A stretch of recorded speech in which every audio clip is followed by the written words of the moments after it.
This morning I thought I would talk to you about the economics behind data pricing. But then my wife said, don't be silly. So we're not going to do that. When Alykhan approached me a few weeks ago, I think it was when we did the results announcement, and I said, not again, I've done 2 of these. And so, we had just finished a conversation talking about some of the significant shifts that we're seeing in the world's economy today, creating the basis for what is already the most unequal society in the world's history. We've seen the rise of the demagogue in countries like the Philippines and now even America. And these forces will shape our future in ways that we've never before imagined. In fact, they could influence our very evolution, which is why we've called this the evolution of hope. But before we talk about some of the forces that are influencing us today, allow me to take you back in time to a period when there was a single group that dominated the earth. These individuals were at the very top of the food chain, and they're the most deadly of predators. They acted only in their own interest. I seem to be surrounded by bankers today. I'm not sure why. Welcome, Lemon. But yet, years into their dominant existence, they were swept away by an evolutionary event that they never actually saw coming.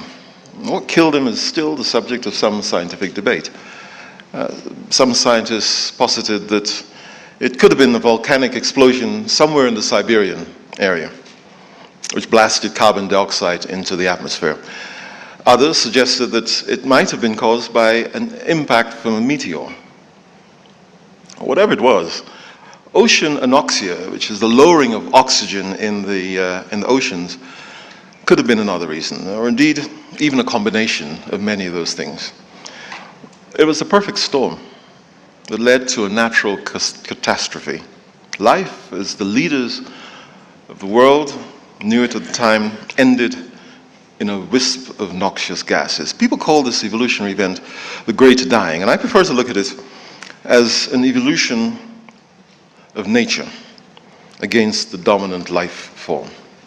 Similar evolutions have continued to shape our history as a planet in 542 million years, since the era of that early dominant civilization, who were known as the trilobites. Now, one major evolutionary event started unfolding in 1764, when manufacturing moved out of the cottages into the cities. It's always interesting to listen to other people's ringtone, Lamina. And at that point, work became mechanized. So instead of being an artisan, doing your stuff in the cottage industries, work moved into a more mechanized phase, creating a shift to powered, special purpose machinery. Factories and mass production, industries across the world as we knew it, was transformed radically. Countries started to be defined by their industrial power. And in 1712, an Englishman who's called Thomas Newcomen developed the first practical steam engine. At first, the engine was used to pump water out of the mines, but by the late 1770s, James Watt redefined the engine, enabling produce to move beyond the borders on locomotives and then later by steamships. Again, a dominant class emerged, giving those with money and power to create new products and to conquer the world of food production, of transportation, finance, the new power. The second industrial revolution, beginning in the mid-19th century, introduced electric power, steel, chemicals, petroleum, and industrial mass production processes. The catalyst for the next phase of the world evolution came from a gentleman known as Henry Bessemer, who invented the converter in 1856. It was cheap and easy to produce, and it allowed large-scale metalwork to merge with electrical advances to create what many of us now know as industry today. The production line began to define the growth of industries with economic output that rivaled that of their home countries. But once again, as we evolved, we left behind those who didn't have access to innovations. Now, the origin of another new evolution started once a new word came into existence. Actually, this was way back in 1613. The word computer is not a new word. It was originally used to describe a human being who performed calculations. The definition of a computer remained very much the same until the end of the 19th century, when the Industrial Revolution gave rise to machines whose primary purpose was calculating, analyzing, and automating. The third Industrial Revolution introduced digitization of technology. Now, this is where the story might start to seem a little familiar. I won't bore you with the details, but from the simplest computing machine that printed simple symbols onto paper tape, and as I look around the room, there are at least one or two people who can remember that, Lamin. Right up to today's supercomputers, the evolution of machines is now defining our history. Every day, we create 2.5 quintillion bytes of data. Now, for perspective, in 1992, the world was creating 100 gigabytes per day. By 2018, the world was producing 50,000 gigabytes per second. Now, this signals the start of the fourth industrial revolution, which is set to fundamentally shift the way that we work and the way that we play. Technologies such as self-driving cars, artificial intelligence, big data, the Internet of Things, 3D printing, biotech, and quantum computing. They will all leverage this explosion in data to create the basis of a new way of living. Already, 70% of Americans are now tracking their health using an app. Analysis of this data as it streams through these devices has led to a 20% improvement in patients' mortality. But in this latest evolution, we're already seeing signs of a new dominant species. We've evolved from economies which are bound by walls of our homes to intra-country trade, to our international commerce. We're now a limitless planet, tied together by technology. Technology has democratized access to markets in ways never before imagined. Today, with a simple internet connection, a trader in Kitui can trade with someone in Australia, and vice versa. Logically, then, you would expect that technology should be the great equalizer of our world needs. Instead, it's creating even deeper divisions between the haves and the have-nots. Today's trilobites can be compared to the Warren Buffetts of this world, who are using their old industrial savvy to create new wealth for themselves in the digital age. But while Warren may have taken decades of investor savvy to accumulate his wealth, it's taking entrepreneurs like Mark Zuckerberg, who's younger than many of you in this room, significantly less time to amass the same amount of wealth. Uber is but 5 years old. Airbnb is less. Lyft is less. And these are creating instant billionaires. When I was young, we looked up to millionaires. Today, millionaires don't count. These are the super rich. Established business models are being tested today. As I said 24 months ago, who in this room would have imagined that Uber, an app which was developed in the United States to hail taxis, would cause riots here in the streets of Nairobi, and indeed in many other streets around the world? We are actually on the brink of an even more unequal world. 5 million jobs in the world's leading economies could disappear over the next 5 years because of advances of technology. The good news is that some of these jobs will be offset by the creation of some 2.1 million new opportunities in sectors such as technology, professional services, and media. But where does Africa sit in this story of evolution? Are we equipping our people with the right skills? Or are we force-fitting the mindset of the industrial era, which are long gone? The biggest challenge for leadership today is to ensure that the gains that we have made in the last few decades, where we've leapfrogged through the various industrial revolutions, continue to create opportunities for everyone. And actually nowhere is this more apparent than here in Africa. According to the Brookings Institution, between 1970 and 2013, Africa's share of global manufacturing output fell from 3% to 2%. As a share of sub-Saharan African GDP, manufacturing has shrunk from almost 20% to about half of that. Almost the entire output of the continent today is purely for domestic consumption, not for export. And today we need to create 3,000 new jobs every day. The population is growing at the rate of 1 million a year. And so by this time tomorrow, Kenya should have created another 3,000 jobs. And by this time on Monday, it should have created another 3,000 jobs. Ladies and gentlemen, I don't think that we as a continent, and definitely not as a country, are prepared for this evolution.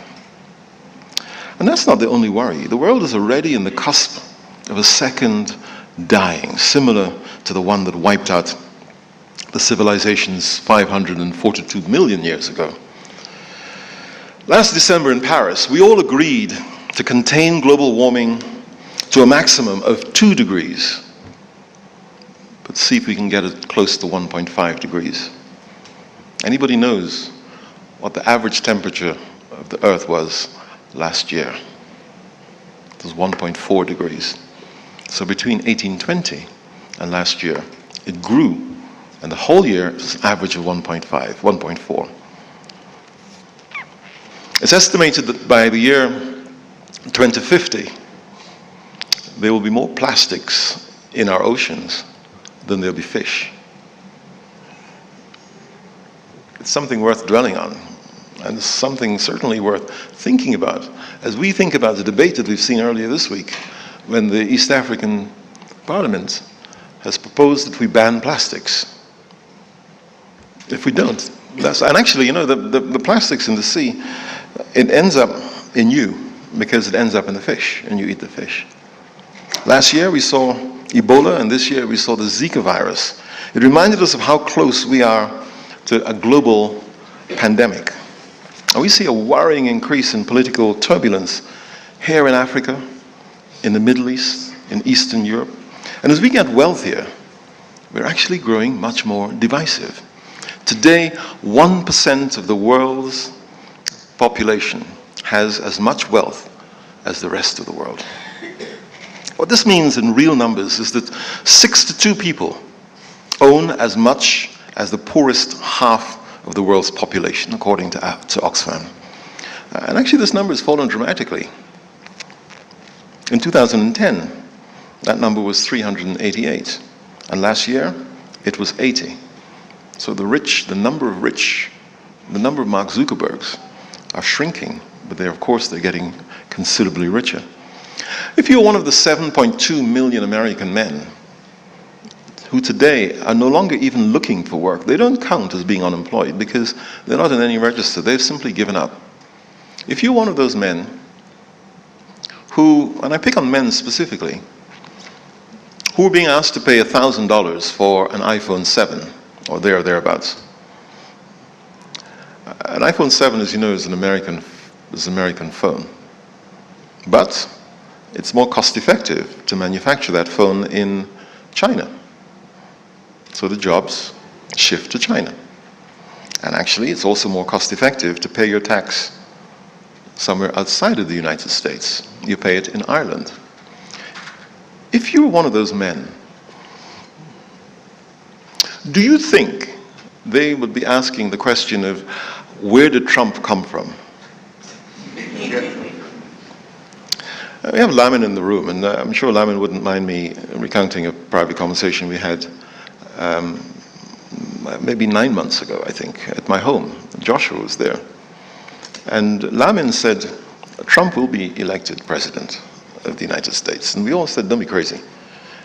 He says, furthermore, you people, the Brits, will vote to exit Europe. And again, we said, you're crazy.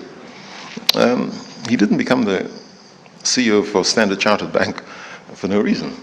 He called it exactly.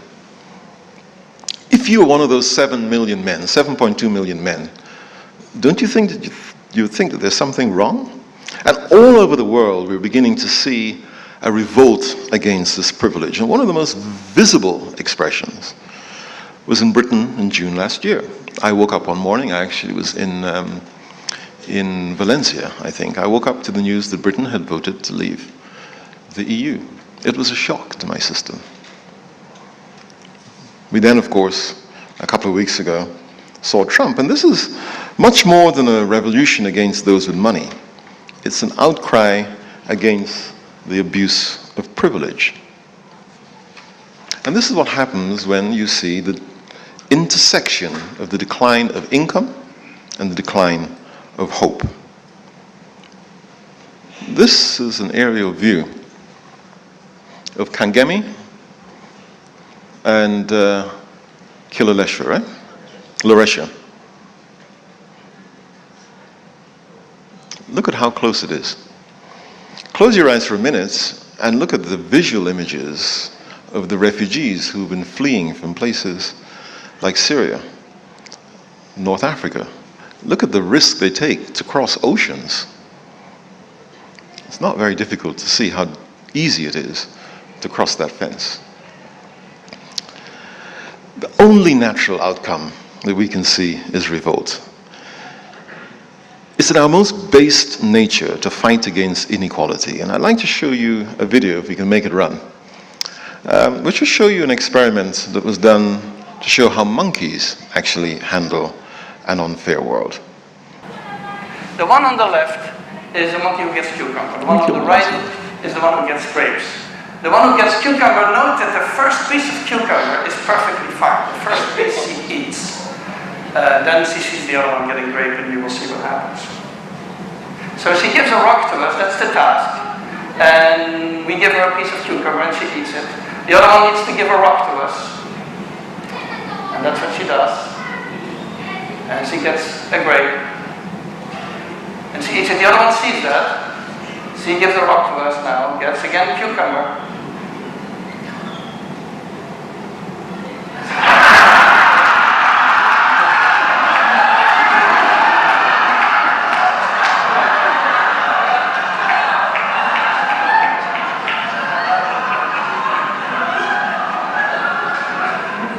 She tests the rock now against the wall. She needs to give it to us. And she gets cucumber again.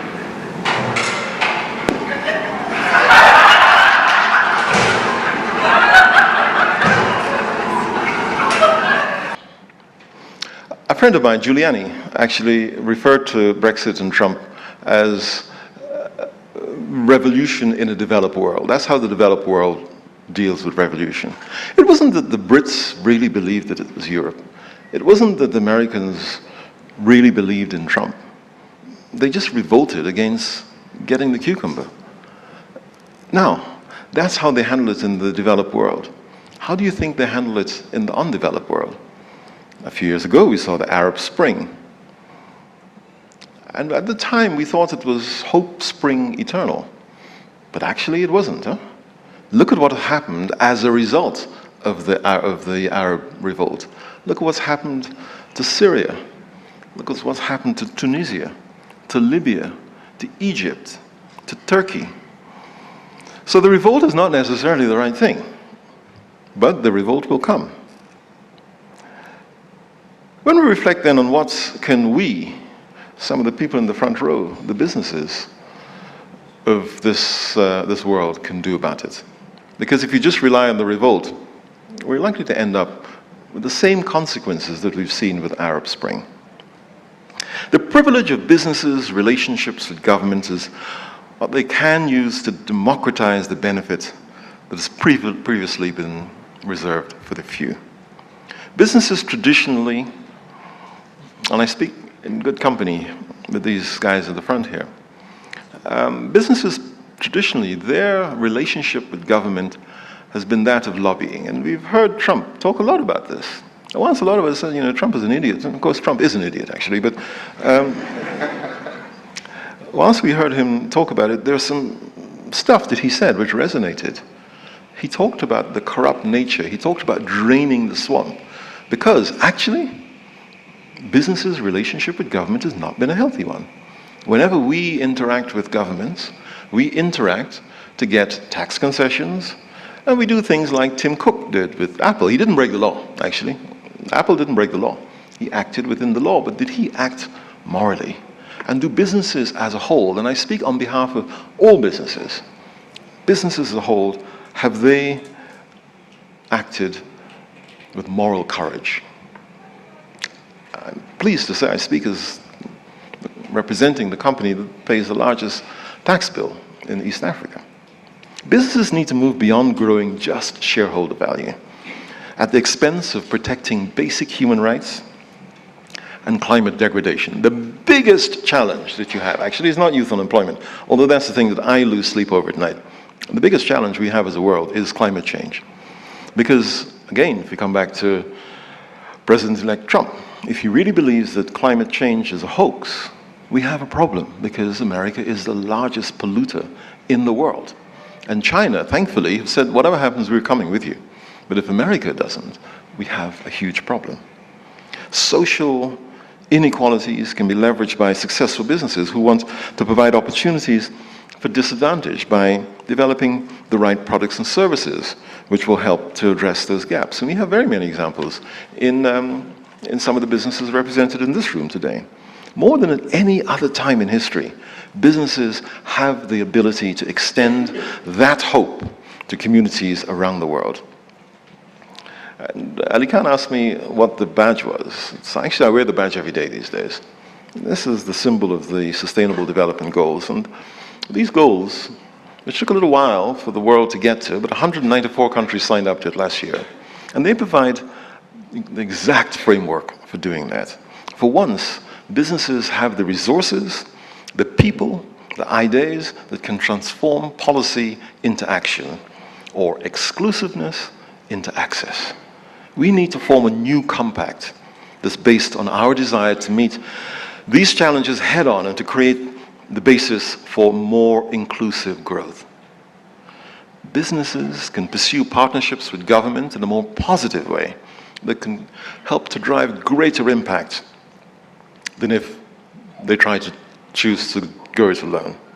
And because of the scope of their accesses, business can also create sustainable solutions that can tackle big issues like reducing inequalities, the eradication of extreme poverty, and, of course, climate change. Public-private partnerships and consumer awarenesses are changing the expectations of business and brands. Successful businesses are those that have developed an authentic and a moral interest in supporting society and future generations. And the objective is simple. Just don't leave anyone behind. At Safaricom, we believe that mobile technology has the ability to drive transformation and transformative change in Kenya and to deliver on critical services. And this is because the traditional infrastructure or government services are still not available to large segments of the population. And this is why we heavily integrate smart technologies into our engagement at community level. And what's the outcome of these initiatives? Immediate access and high impact initiatives that create hope for the future. Africa is evolving, but it needs us to evolve together. Businesses can help to bridge the gaps that our continuing evolution has created. More importantly, we can start to evolve to meet the needs of this new world. But it's not just about businesses. Many of you in this room are from the business community, and some of you may not be. You also have a responsibility. Think on those numbers that I talked about a moment ago. 1 million new jobs, or 3,000 new jobs per day, or 125 new jobs every hour. How do we create that? Many people in this room will say, well, technology gives us the opportunity to do that. Well, here is a startling fact. Whilst the American blue-collar worker in the so-called Rust Belt, and that's an interesting word because we didn't have this word a few years ago. The Rust Belt is that whole area that factories are now rusting. Actually, in Britain, we have the same thing, incidentally, because the people who voted to exit Europe were from the old industrial north, not from London. They voted for Trump because they believed that globalization are taking the jobs away. Estimates are that for every 5 jobs that were lost in America, 4 of them were lost because of technology. And whenever I listen, and even last night I was moderating a panel at Strathmore, and people talked about the services sector. Well, and I'm sure Lamin and Joshua will forgive me for saying this, but the opportunity of the services sector was demonstrated last week on the front pages of the Business Daily, where it was said that 1,000 jobs were lost in the banking sector. Actually, wrongfully, in my view, and they might correct me, they said it was because of the interest rate capping. It wasn't because of the interest rate capping. It's because of technology. It's because, Equity Bank have been closing branches because they've been moving to a digital space. Joshua has similarly been moving to a digital space. Lamin, in fact, moved your shared services. So it wasn't about interest rate capping, which incidentally, I also happen to think it wasn't a very smart law, but there you go. It was because the digitization of the world is actually taking those jobs away. So when we say the services sector will grow, and I was saying to Kui, the photograph that we wanted to show you here is outside what the outside world thinks the services sector is. The services sector is actually car washes. Does anybody notice the growth of car washes around Nairobi? That's the services sector. When you ask yourself, why is it that Africa has 60% of the remaining world's arable land? The rest of the world, 60% of that is in Africa. Why do we then import 30% of the food that we eat? As I got dressed this morning, I got changed 3 times, because every time my wife said, no, you can't wear that. But I tried really hard to wear a Kenyan-made shirt. And she bought me a Kenyan-made shirt last week. Because I really wanted to be able to stand on this stage and say I was wearing something Kenyan. Why is it that this jacket can't be made in Kenya? Why can't these shoes be made in Kenya? We don't want to make anything. We want to get into app development. We want to get into the services sector. You know what? Forget the banks, look at the insurance companies. We were talking earlier about how do you move insurance onto the mobile phone. So the services sector is not going to be the magical solution. ICT, the way ICT, and I'm actually done with the written speech now, so when I think of how AI, artificial intelligence, virtual reality, augmented reality, robotics, nanotechnology, when I look at what the real advantages of those things, they're going to help my mom. My mom lives in the United Kingdom, and she's getting a little old, and robotics will help. Artificial intelligence will help. Actually, she was recently diagnosed with Alzheimer's, so she says, yeah, it's okay, because my phone will remember the numbers. I don't have to remember them anymore. So for an aging population in the developed world, in Europe and the United States, actually technology works for them, because it makes life easy for them. We don't have an aging population. We have a population that's getting younger. And we have a population from whom technologies will take work away. So when our young people look for these opportunities, and they all want to become, incidentally, they all want to become Mark Zuckerberg overnight, which we all know is not going to happen.